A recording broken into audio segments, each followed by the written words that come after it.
So, eto mga bok, sabi ko nga kanina, fruiting na yung sa kanila. Ngayon, itatanong ko kay bossing.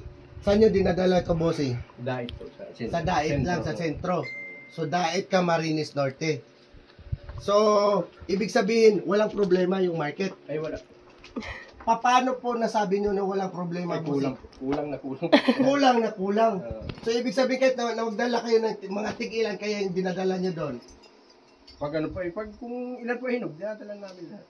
Kasi umaabot ng mga 20. Ganon. 10. Kulang agad yun. Kulang po. Tas yung yung hinihimay na nila ni sir, yung nakapak. Oo. Himay pa. So, ibig sabihin mga bok, yung ready to eat na. Yung ganito na ba? Yung ganito. Wala na pong ano. Wala na siya. Wala nang butong yun. Buto, yung ano na. Meat na lang. Kainin na lang talaga. Meat na lang, meat. Ganon yung market ng ng AVR partida. Kay sir, sabi pa nga niya, medyo kulang pa nga yun sa look at tamis, 'di ba sir? Pero matamis na siya. Matamis. Oo. Pero mas maanong. Oo, ito sir kasi sir naaarawan siya doon, open area. Oo, yes, may factor ang init, ma'am. Pang right yan.